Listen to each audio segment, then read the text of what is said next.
तो देखो आज हम लोग पढ़ेंगे प्रश्न नंबर 2 से, और जिस चैप्टर का ये सवाल है उसका नाम है प्रश्नावली 12C। तो देखो आज जितने भी क्वेश्चन हम आपको कराएंगे इन सब का आज हम आपको ऑपरेशन करके समझाएंगे। अब समझ रहे हो ना, मतलब कि आज हम आपको एकदम डिटेल में इनको समझाएंगे, तो इसलिए वीडियो को शुरू से अंत तक ध्यान से देखिएगा। तो चलिए वीडियो शुरू करते हैं। तो hey guys, this is Anshu and you are watching Topic Knowledge. तो देखो सबसे पहले मैं आपको बता दूं कि अगर आपने इसके पहले वाला जो क्वेश्चन था अगर आपने उसको नहीं पढ़ा है, या फिर इसके पहले जो प्रश्नावली है 12C या फिर 12A, अगर आपने उसको नहीं पढ़ा है तो मैं इन सब का लिंक डिस्क्रिप्शन बॉक्स में दे दूंगा। आप वहां से जाकर देख सकते हो वीडियो को, या फिर आप हमारे चैनल पर जाइए, वहां पर आपको प्लेलिस्ट मिलेगा। जब आप उस प्लेलिस्ट पर क्लिक करेंगे तो वहां पर आपको मिलेगा क्लास 10 मैथ, और जब आप उस पर क्लिक करेंगे तो आपको सभी वीडियो क्लास 10 के मिल जाएंगे। मैक्सिमम वीडियो मैं करा चुका हूं, अगर आपने नहीं देखा है तो आप जाइए वहां से अपना बेनिफिट उठाइए। तो देखो आज हमारा जो क्वेश्चन है वो यहां पर लिखा हुआ है। देखिए इससे भी अच्छा जो क्वेश्चन है वो इसके बाद वाला क्वेश्चन है, बहुत अच्छा क्वेश्चन है, ये भी अच्छा क्वेश्चन है। तो देखो यहाँ पर लिखा है कि आकृति में छायांकित भाग का क्षेत्रफल ज्ञात करना है। हमें क्या ज्ञात करना है? ये जो चित्र बना है इसमें जितना भी छायांकित, ये क्या है? ये छायांकित भाग है, ठीक। तो इन सब का हमको क्या करना है? क्षेत्रफल ज्ञात करना है। जहां भुजा 12 सेंटीमीटर वाले एक समबाहु त्रिभुज ओ ए बी के शीर्ष ओ केंद्र मानकर 6 सेंटीमीटर त्रिज्या वाला एक वृत्तीय चाप खींचा गया है। यानी ये जो वृत्तीय चाप हमने खींचा है इसको क्या है? इसका जो त्रिज्या है वो कितना है? 6 सेंटीमीटर का त्रिज्या है, ठीक। और देखिए, तो देखिए ये जो है ये आपका हो गया समबाहु त्रिभुज, ठीक। और इस समबाहु त्रिभुज का जो यहाँ पर देखिए 12 सेंटीमीटर वाला एक समबाहु त्रिभुज है, यानी ये जो समबाहु त्रिभुज है ये इसकी जो भुजा है वो कितना है? 12 सेंटीमीटर है। तो देखिए हमें ज्ञात क्या करना है? हमें ज्ञात करना है छायांकित भाग का क्षेत्रफल। तो देखो याद रखना, जितना आपसे क्वेश्चन पूछे सिर्फ आपको उसी का जवाब देना है। देखिए आपका क्वेश्चन ये कह रहा है कि आपको यहाँ पर जितना छायांकित भाग है उसका क्षेत्रफल ज्ञात करना है। आपको ये नहीं करना है कि सिर्फ आपको समबाहु त्रिभुज का निकाल लो क्षेत्रफल, उसके बाद आप आंसर देखने लगो। नहीं, आपको पूरा जितना छायांकित भाग है, जैसे यहाँ पर इतना है, ये भी कुल मिलाकर जितना चित्र बना है उसको छायांकित कर दिया गया है। तो आपको इसका पूरे का क्षेत्रफल ज्ञात करना है। अब इसको कैसे ज्ञात करें? देखो किसी ने कमेंट किया था कि सर ऐसे क्वेश्चन हमें बिल्कुल भी नहीं समझ में आते हैं, आप मुझे बताइए मैं कैसे ऐसे क्वेश्चन को समझूं। तो देखिए अब आप लोगों को कोई भी टेंशन लेने की जरूरत नहीं है, मैं पूरी कोशिश करूंगा कि आप लोगों को बेहतर से बेहतर समझाऊं। अब आप लोगों का भी दायित्व बनता है कि आप लोग इसको शुरू से अंत तक सिर्फ देखना नहीं है, बहुत ध्यान से देखना है, तभी आपको समझ में आएगा। तो देखो यहाँ पर सबसे पहले अगर हमें छायांकित भाग का क्षेत्रफल ज्ञात करना है तो देखिए हम कैसे ज्ञात करेंगे। तो देखो छायांकित भाग का जो क्षेत्रफल होगा, देखिए ये आपका क्या है? समबाहु त्रिभुज है, ठीक। अब समबाहु त्रिभुज का आपको क्षेत्रफल सबसे पहले निकाल लेना है। उसके साथ में क्या जुड़ा हुआ है? उसके साथ में ये जुड़ा हुआ है, ये क्या है? ये दीर्घ त्रिज्यखंड है। अब दीर्घ त्रिज्यखंड का भी आपको क्षेत्रफल निकाल लेना है, ठीक। तो इन दोनों का क्षेत्रफल निकालकर जोड़ देना है, आपका जितना भी छायांकित भाग का क्षेत्रफल होगा वो आ जाएगा। तो आप समझ गए ना, सबसे पहले आपको समबाहु त्रिभुज का क्षेत्रफल निकालना है, फिर आपको ये दीर्घ त्रिज्यखंड का क्षेत्रफल निकालना है और दोनों को जोड़ देना है। जब जोड़ दोगे तो आपका जितना भी छायांकित भाग का क्षेत्रफल होगा वो आ जाएगा। तो देखो यहाँ पर मैंने लिख दिया है कि छायांकित भाग का क्षेत्रफल जो होगा वो आपको समबाहु त्रिभुज का क्षेत्रफल पहले निकालना है और उसमें क्या जोड़ देना है? दीर्घ त्रिज्यखंड का क्षेत्रफल निकालकर जोड़ देना है, ठीक। तो देखो समबाहु त्रिभुज का जो क्षेत्रफल होता है उसका सूत्र क्या होता है?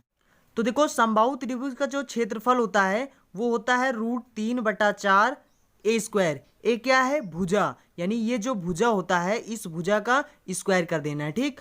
और यहाँ पर जो दीर्घ त्रिज्यखंड होता है इसका क्षेत्रफल क्या होता है? तो इसका क्षेत्रफल होता है θ/360 पाई r²। आर क्या है? ये आपका त्रिज्या है, ठीक। उसके बाद ये जो है, ये जो पाई है इसका मान होता है 22/7 होता है। तो देखिए सबसे पहले हम इसको चलो अलग अलग निकाल लेते हैं, फिर उसके बाद में इसको जोड़ देंगे, ठीक। तो सबसे पहले हम निकाल लेंगे समबाहु त्रिभुज का क्षेत्रफल, ठीक। तो देख लीजिए यहाँ पर क्वेश्चन में लिखा गया है कि भुजा जो है वो कितना है? 12 सेंटीमीटर है, ठीक। और जो त्रिज्या है वो कितना है? 6 सेंटीमीटर है। अब देखिए यहाँ पर ये जो ए है ये आपका क्या है, भुजा है। तो यहाँ पर देखिए √3/4 लिखना है और ये भुजा कितना दिया हुआ है 12, तो इसका 12 में वर्ग कर देना। ठीक, अब देखिए 12 का वर्ग करोगे तो कितना आ जाएगा, तो यहाँ पर हो जाएगा √3/4 इंटू में 12 का वर्ग हो जाता है 144।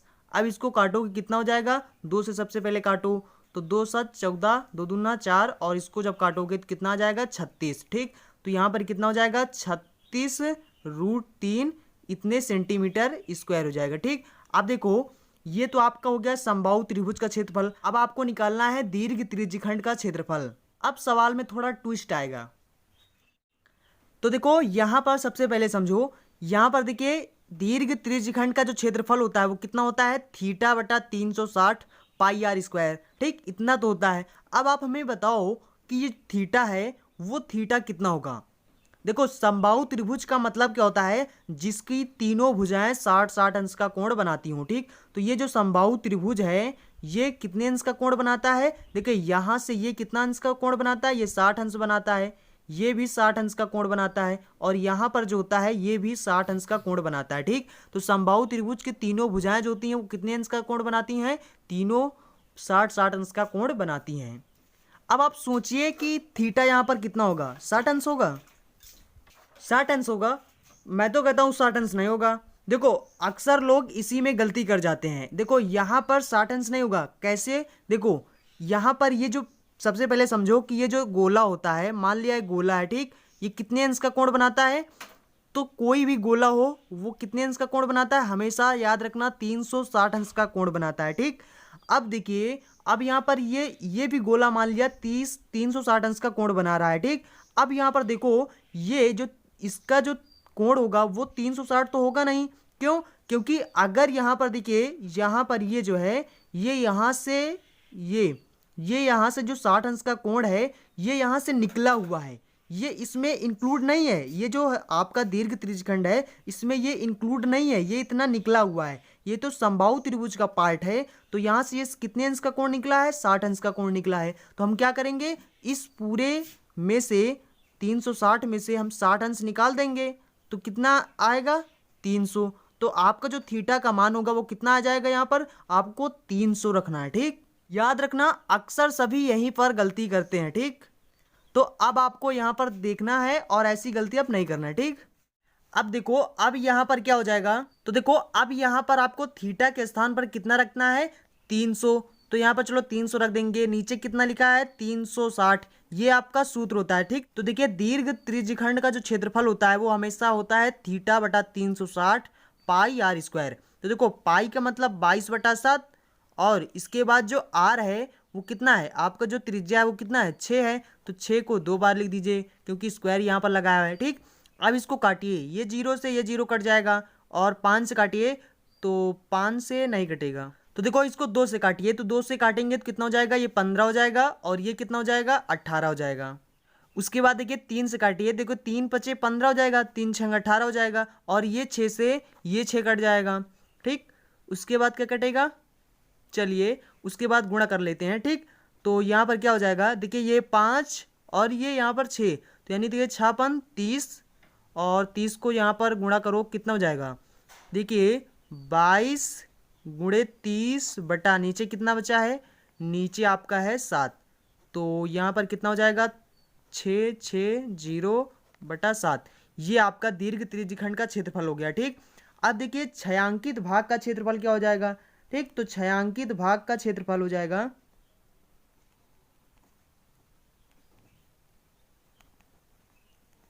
तो देखिए छायांकित भाग का क्षेत्रफल हो जाएगा, देखिए समबाहु त्रिभुज का क्षेत्रफल आपका कितना आया 36 √3 आ गया।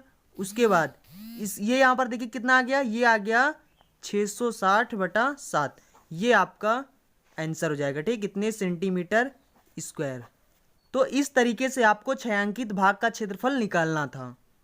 बस इस सवाल में आप याद रखिएगा यहाँ पर जो थीटा का मान होगा वो 300 होगा। अब ये यहाँ पर दिमाग ये मत लगाना कि एग्जाम में जैसे कि आ गया तो आप ये दिमाग लगाओ कि यहाँ पर तो 60 अंश का कोण बन रहा है तो इसका मतलब जो थीटा होगा वो हमारा 60 अंश होगा। नहीं, यहाँ पर 300 ही होगा। कैसे होगा मैंने आपको बता दिया। चलो अब इसके अगला वाला क्वेश्चन देखते हैं। बहुत इंटरेस्टिंग क्वेश्चन है, बहुत अच्छा क्वेश्चन है। अब देखो आपका ये तीसरा नंबर क्वेश्चन है। अब देखो मैं इस क्वेश्चन को कैसे ऑपरेशन करता हूँ। देखो ये आपको दिखने में भी बहुत कठिन लग रहा होगा, अभी आप देखना 5 मिनट के अंदर ये खुद चीख चीख कर बोलेगा कि मैं बहुत सरल हूँ। ठीक, देखो यहाँ पर सबसे पहले लिखा क्या है, यहाँ पर जैसे लिखा है कि दी गई आकृति में, यानी आपको एक चित्र दे दिया गया है। ठीक, अब यहाँ पर कहते हैं कि एक दौड़ने का पथ दर्शाता है, यानी जो आकृति दिया हुआ है वो दौड़ने का मतलब रास्ता है। ठीक, अब कहते हैं जिसके बाएं ओर और दाएं ओर अर्धवृत्ताकार हैं, और कहते हैं कि दोनों जो आंतरिक समांतर रेखाखंड के बीच की जो दूरी है वो कितना है, 60 सेंटीमीटर है। अब देखो अभी हम आपको समझा रहे हैं, देखो इनमें से प्रत्येक रेखाखंड जो है वो 106 मीटर लंबा है। ठीक, अब कहते हैं यदि पथ मीटर 10 मीटर चौड़ा है तो ज्ञात कीजिए पथ के आंतरिक किनारों के अनुदिश एक पूरा चक्कर लगाने में चली गई दूरी और पथ का क्षेत्रफल ज्ञात करना है। ठीक, अब देखो आपके क्वेश्चन में क्या कह रहा है, ये आपका आकृति दिया हुआ है। ठीक, अब देखो आपके क्वेश्चन में ये कह रहे हैं कि आपका ये जो आकृति है, ठीक, ये कैसा है, यानी कि ये जो गोला गोला टाइप पर बना है ये क्या है, ये दौड़ने का एक रास्ता है। ठीक, जैसे ग्राउंड में नहीं होता है दौड़ने के लिए, कैसा होता है, गोलाकार होता है, यानी यहाँ से कोई दौड़ना अगर चालू करेगा तो यहाँ से दौड़ कर आएगा। ठीक, तो यहाँ पर देखिए क्वेश्चन में क्या है, अब आपको क्वेश्चन में दे दिया गया है, यहाँ पर लिखा है कि जिसके बाएं और दाएं सिरे पर क्या है, अर्धवृत्ताकार है। अब देखो एक ये हो गया, एक ये हो गया, यानी दायां बायां आपका हो जाएगा। ठीक, अब यानी ये जो है ये क्या है, अर्धवृत्ताकार है, और यहां से इसको अगर देखें तो ये भी अर्धवृत्ताकार है, तो ये दोनों क्या है, दाएं और बाएं क्या है आपका अर्धवृत्ताकार है। ठीक, उसके बाद यहां पर क्या लिखा है, दोनों आंतरिक समांतर। देखो आंतरिक समांतर का मतलब क्या हुआ, देखो अगर मैं यहां से आंतरिक कहूं तो आंतरिक का मतलब क्या हुआ, आंतरिक का मतलब इसी की तो बात कर रहे हैं। अब देखो यहाँ पर समांतर का मतलब क्या होता है, समांतर का मतलब जैसे कि एक ये समांतर हो गया, एक ये सामने हो गया, आमने सामने अगर कोई चीज होता है वो क्या होता है, समांतर होता है। अब देखो उसके बाद यहाँ कहते हैं कि समांतर रेखाखंड जो है, रेखाखंड क्या होता है, देखो यहां से ये क्या है, ये आपका रेखाखंड है। ठीक, तो ये इसको बोलते हैं रेखाखंड। अब कहते हैं कि रेखाखंड के जो बीच की जो दूरी है वो कितना है, 60 सेंटीमीटर है। ठीक, तो देखिए ये रेखाखंड हो गया और ये रेखाखंड हो गया, तो कहते हैं इनके जो बीच की दूरी है वो कितना है, 60 सेंटीमीटर। तो यहाँ पर चलो लिख लो, ये कितना हो जाएगा, इसकी ये जो दूरी है ये कितना हो जाएगा, 60 मीटर हो जाएगा। ठीक, उसके बाद यहां कहते हैं तथा इनमें से प्रत्येक रेखाखंड, यानी जो हर एक रेखाखंड जो है उसका 106 मीटर लंबा है। ठीक, यानी यहां पर देखिए, यहां पर ये जो है ये एक रेखाखंड हो गया। ठीक, ये आपका रेखाखंड हो गया। ठीक, तो ये जो यहां से यहां तक ये जो रेखाखंड है इसका जो कहते हैं कि जो लंबा है वो कितना है, 106 सेंटीमीटर, 106 मीटर। ठीक, इतने मीटर लंबा है, यानी इसकी ये जो दूरी है वो कितना है, 106।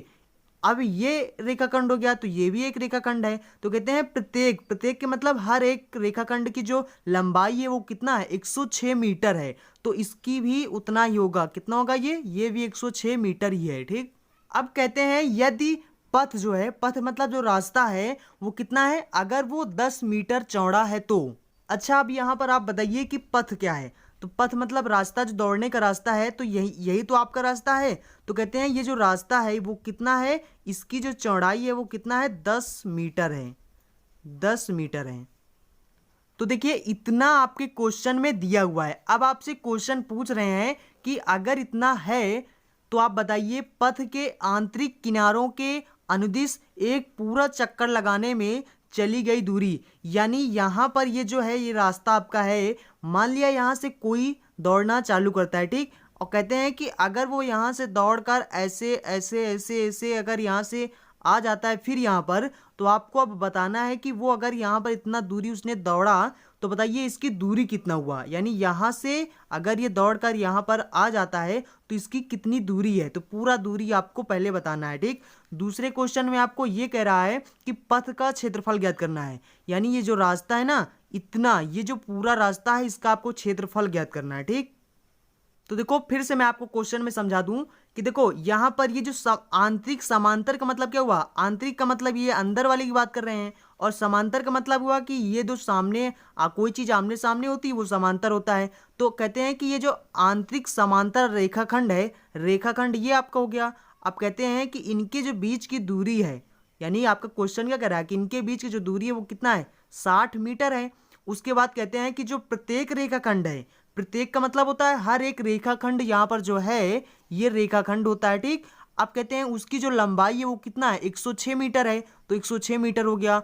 अब कहते हैं कि जो आपका रास्ता है, रास्ता मतलब जो पथ है, उसकी जो चौड़ाई है वो कितना है, वो है 10 मीटर। तो अब आपको बताना है कि अगर कोई बंदा यहाँ से दौड़ना चालू करता है और यहाँ पर दौड़कर फिर आ जाता है, तो देख बताइए आप पूरी दूरी कितना है, यानी ये रास्ते की पूरी दूरी कितना है, ठीक। और यहाँ पर फिर से दूसरा क्वेश्चन कह रहे हैं कि आपको बताना है पथ का जो क्षेत्रफल है, यानी यहाँ पर ये जो रास्ता है, ये पूरा रास्ता, इसका क्षेत्रफल बताना है, ठीक। ये आपका पूरा क्वेश्चन है। तो देखिए एक चक्कर में चला गया जो दूरी होगा वो कैसे निकलेगा। तो देखिए सबसे पहले हम क्या करेंगे, यहाँ से यहाँ तक की दूरी हो जाएगा, ठीक। उसके बाद यहाँ पर ये जितना दूरी है ये आपको बताना है। तो हमें पता है कि यहाँ से यहाँ तक की दूरी 106 हो गया, और यहाँ से यहाँ तक का भी दूरी कितना हो गया, 106 हो गया।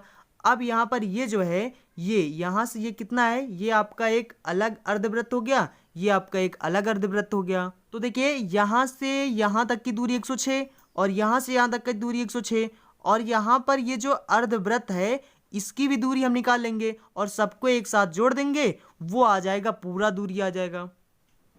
तो देखो मान लो यहाँ पर कोई संख्या दे दो, जैसे कि मान लिया यहाँ पर a है, और यहाँ पर इसको मान लीजिए b, और यहाँ पर इसको मान लीजिए c, और इसको मान लीजिए d, ठीक। तो ये एक पहचान हो जाएगा, ठीक। तो चलिए देखिए यहाँ पर क्या होगा। अब देखो ध्यान से समझो। अब यहाँ पर क्या है, मैंने यहाँ पर पूरा लिख दिया है कि जो पथ का कुल दूरी है, यानी ये जो रास्ता पूरा बना हुआ है, इसका जो पूरा दूरी है वो मैंने पूरा ऐड करके बता दिया है। अब यहाँ पर आपको सिर्फ मान रखना है, बाकी आपका सवाल लग जाएगा, ठीक। देखो यहाँ पर इसीलिए मैंने यहाँ पर लिख दिया है AB, ताकि पहचान रहे, CD, ठीक, ऐसे लिख दिया, ठीक। अब देखो यहाँ पर मैंने यहाँ पर सबसे पहले लिख दिया कि यहाँ से यहाँ तक की दूरी पहले निकालो नहीं, यहाँ पर आपको पता ही है 106 है, ठीक। तो यहाँ से यहाँ तक की दूरी हो जाएगा, और इसके बाद यहाँ से यहाँ तक की दूरी हो जाएगा, तो इसको जोड़ देंगे। उसके बाद क्या बचेगा, ये बचेगा, एक ये दूरी बचेगा। तो यानी ये क्या आपका हो जाएगा, अर्धवृत्त हैं ये दोनों, ठीक। तो इसकी दूरी निकाल देंगे और इसकी दूरी निकाल देंगे, सबको एक साथ ऐड कर देंगे, तो पूरा मिल जाएगा पथ का, यानी चाहे एक चक्कर का हो या फिर पूरा रास्ता का हो, तो पूरे रास्ते का जो दूरी होगा वो पता चल जाएगा कितना दूरी है, ठीक। तो देखो यहाँ पर क्या है, यहाँ पर AB मैंने लिख दिया है कि AB को जोड़ दीजिए और CD जितना हो उसको जोड़ दीजिए। उसके बाद दो अर्धवृत्त की परिधि। अब देखो यहाँ पर मैंने परिधि क्यों लिखा है। अब देखो सबसे पहले समझिए ये क्षेत्रफल परिधि होता क्या है। देखो मान ले जैसे कि ये ऐसे बना हो, ठीक। अब मैं आपसे कह दूं कि आप हमें इसका क्षेत्रफल निकाल कर बताइए। तो इसका क्षेत्रफल कैसे निकालोगे, इसकी जो लंबाई होगा, इसका जो चौड़ाई होगा, इन सबको गुणा करोगे, ठीक। तो मतलब कि ये जो है ये आपका क्या है, क्षेत्रफल है। और जो गोला होता है, गोला, ठीक, ये जो गोला है, अगर मैं कह दूं कि इसकी पूरी दूरी बताओ, यानी इसका जो दूरी बताओ, जैसे यहाँ से यहाँ से यहाँ, यहाँ से यहाँ से यहाँ, ठीक। तो मतलब यहाँ से यहाँ तक की जो पूरी दूरी होती है, गोले की जो दूरी होती है, वो क्या कहलाता है, आपका परिधि कहलाता है। इसी को बोलते हैं परिधि, ठीक। तो अगर हमें जैसे कि यहाँ पर अर्धवृत्त वहाँ पर बना था ऐसे, ठीक, ये आपका मान लिया सड़क बना था, ठीक। अब देखो यहाँ पर ये एक अर्धवृत्त हो गया, मान लिया एक ये अर्धवृत्त हो गया, ऐसे बना था, ठीक। तो देखो एक ये अर्धवृत्त हो गया, एक ये अर्धवृत्त हो गया। अब यहाँ पर देखो अगर हमें ये जो देखिए गोला ही, इसको समझिए, इसको अर्धवृत्त ये है, ठीक। अब अगर मुझको इसकी दूरी निकालना है, अभी मैंने आपको क्या बताया, परिधि क्या होता है, ये जो दूरी होता है पूरी, ये इसको बोलते हैं परिधि। अगर मुझे इसकी दूरी निकालना है तो हमें परिधि ही तो निकालना पड़ेगा, ठीक। तो वही तो मैंने किया है। अब देखो यहाँ पर मैंने अर्धवृत्त की परिधि तो मैंने लिख दिया, ठीक। अब यहाँ पर दो क्यों लिखा, अरे एक ये है और एक ये है। अब चाहे आप अलग अलग निकाल कर जोड़ दो या फिर आप 2 से गुणा कर दो, बात तो वही पड़ेगा। तो मैंने 2 से गुणा कर दिया। अब यहाँ पर सबका मान रखो, ठीक। अब देखो यहाँ पर AB कितना है, AB यहाँ पर देखिए AB ये कितना है, 106 मीटर लंबा है, और CD ये भी 106 है।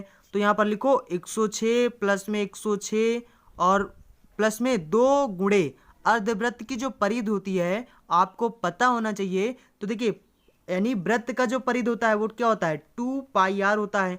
अगर मैं अर्धवृत्त की बात करूं, आधे की बात कर रहा हूं, तो आधे के लिए क्या करते हैं, मैंने आपको कल बताया था कि 2 से आप भाग कर दीजिए किसी चीज का, आधा हो जाएगा। तो 2 से 2 कट जाएगा, यानी पाई आर। अर्धवृत्त का जो परिधि होगा कितना होगा, पाई आर।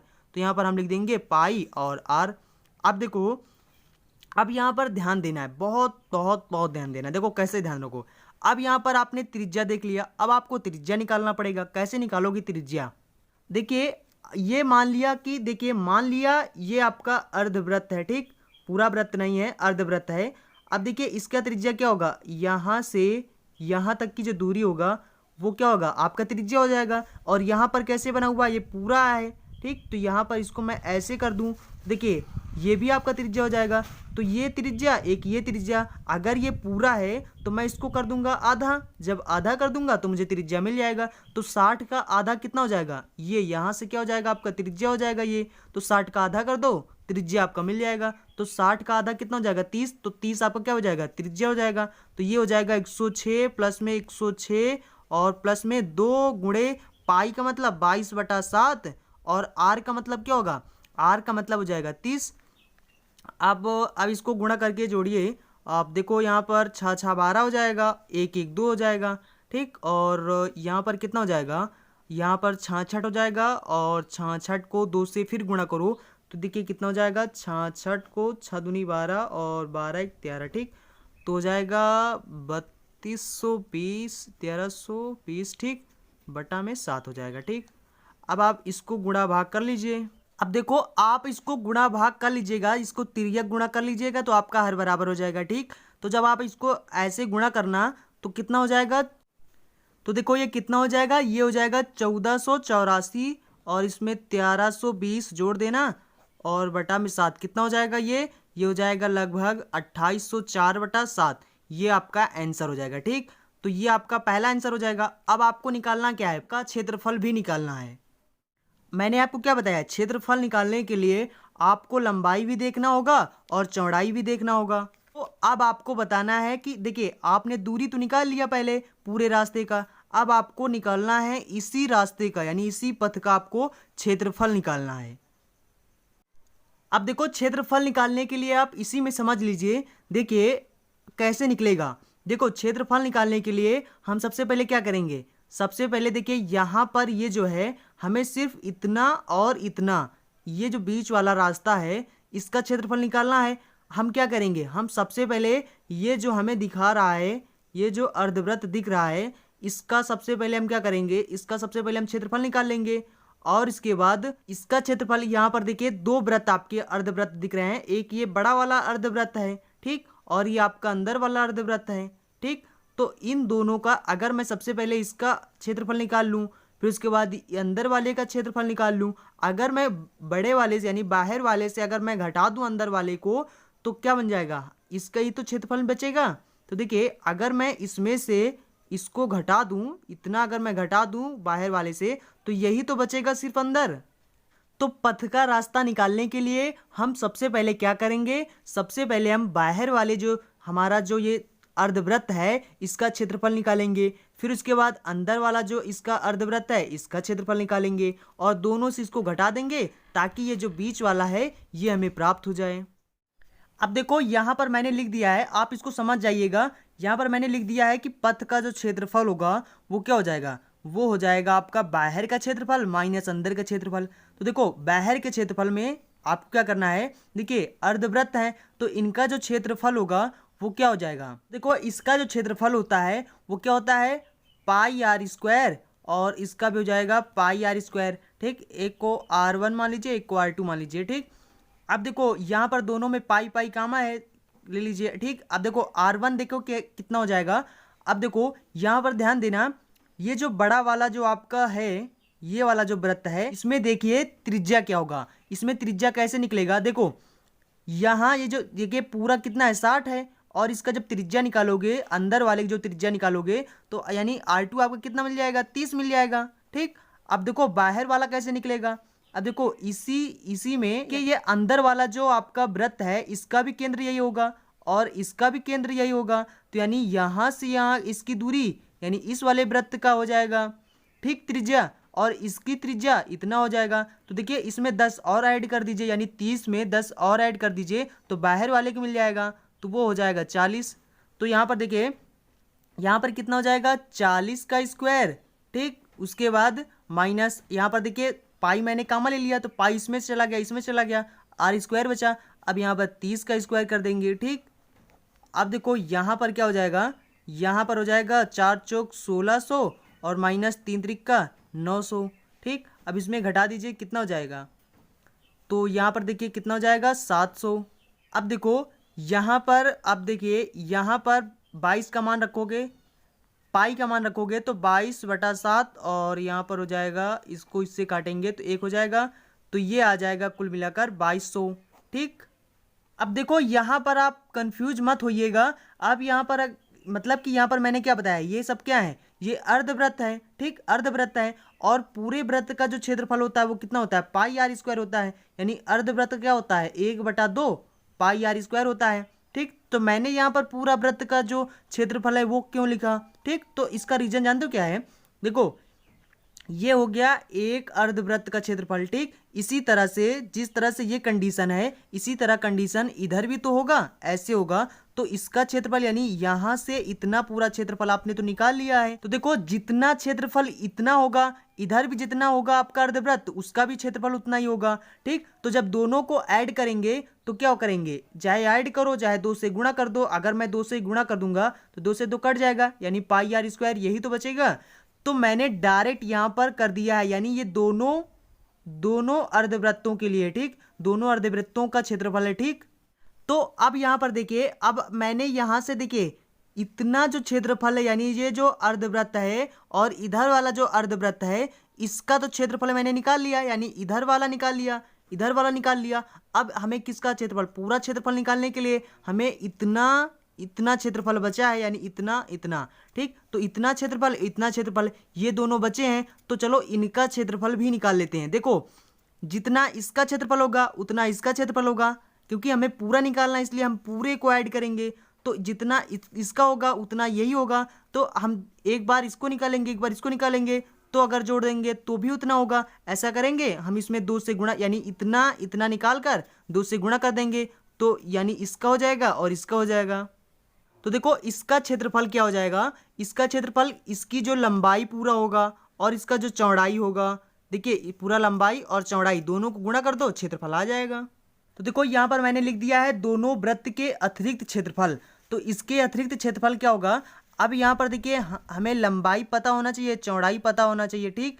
अब हम उतना दूसरा भी होगा तो इसलिए हम 2 से गुणा कर देंगे, ठीक। तो 2 गुणे लंबाई कितना 106, चौड़ाई कितना है, तो चौड़ाई आपका हो जाएगा 60, ठीक। तो इसको पूरा गुणा करेंगे तो कितना हो जाएगा, तो देखिए 6 दूनी 12 हो जाएगा। तो 106 को 12 से गुणा करिए तो बरछंग 72 हो जाएगा और 12 एकन्नम 12 हो जाएगा, ठीक। सॉरी ये 60 कहाँ से रख दिया, देखिए चौड़ाई जो आपका था, यानी जो पथ का निकाल रहे हैं, ठीक। तो देखिए पथ यानी ऐसे जो था, तो इसके और इसके बीच में चौड़ाई कितना था, ये 10 था, ठीक। ये जो आंतरिक भाग था ये 60 था, ठीक। तो यहाँ पर चौड़ाई के स्थान पर आपको 10 रखना है, ठीक। इसको नहीं रखना है, सॉरी इसको मैंने 10 रख दिया था, ठीक। तो इसको आपको 10 रखना है, ठीक। तो अगर मैं इसको करूंगा तो कितना हो जाएगा, 6 दूनी 12 हो जाएगा और 2 एकन्नम 2, ठीक। तो 2120 आ जाएगा, ठीक। अच्छा देखो मैंने क्या क्या निकाल लिया, देखो इसको निकाल लिया और इसको निकाल लिया। ये क्या है, ये दोनों अर्धवृत्तों का जो क्षेत्रफल है वो है, और ये क्या है, ये दोनों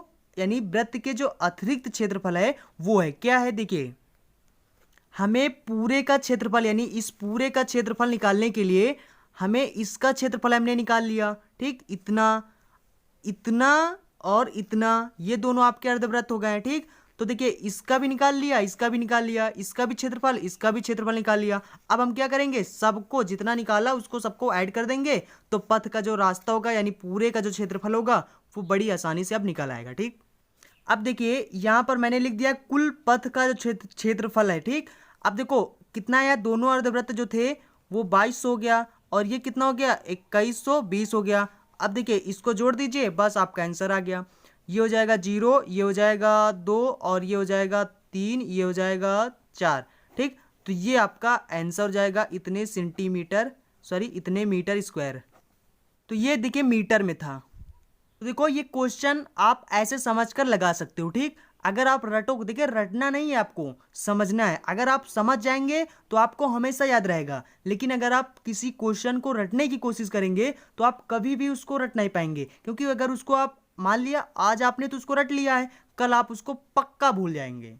तो इसलिए गणित में या किसी भी विषय में कोई भी क्वेश्चन आप रटिए ना, उसको समझिए। और देखिए आपको समझाने में इतना टाइम इसलिए लगा क्योंकि मैं चाहता था कि कोई भी डाउट इस क्वेश्चन से आपके पास न रह पाए, ठीक। आई होप अब आपके पास कोई भी क्वेश्चन में डाउट नहीं होगा। अगर हो तो आप कमेंट बॉक्स में बता देना, मैं आपको अगले वीडियो में बता दूंगा। अब देखिए मैं आपसे बार बार ये कहता भी नहीं हूं, ठीक। देखो अब आपकी जिम्मेदारी है कि आप लोग इस वीडियो को अपने दोस्तों तक या फिर जिसको भी शेयर करना चाहते हैं आप उसको शेयर करिए, जिसको ये वीडियो की ज़रूरत है, ठीक। तो मेरे कहने का मतलब है कि आपके जितने भी दोस्त हैं आप उन सबको वीडियो शेयर करिए, ताकि उन्हें भी इसी तरह से गणित सीखने का मौका मिल सके। तो आप लोग इस वीडियो को शेयर करना ना भूलिएगा, ठीक। और नेहा जी आपने क्वेश्चन किया था कि सर क्वेश्चन नंबर 10, 11, 12 आप बताइए। तो देखिए आपका भी क्वेश्चन वेट करिए, आपका भी क्वेश्चन जब आ जाएगा मैं आपको बता दूंगा, ठीक। अभी तो हम लोग 3-4 ही पढ़ रहे हैं, ठीक। तो जब आएगा तो आपका भी क्वेश्चन बता देंगे। बस प्लीज़ आप लोग इस वीडियो को शेयर करिए और अपने दोस्तों से इसको सब्सक्राइब करवाइए, ठीक। अब देखो जिन्होंने अभी तक इस वीडियो को लाइक नहीं किया है तो वीडियो को लाइक कर दीजिए, और जिन्होंने चैनल को सब्सक्राइब भी नहीं किया है तो चैनल को सब्सक्राइब कर लो, क्योंकि यहाँ पर आप जानते हो कि डेली एजुकेशनल वीडियो मिलते रहते हैं। सो चलते हैं और मिलेंगे अगले वीडियो में। So thanks for watching and see you again in next video.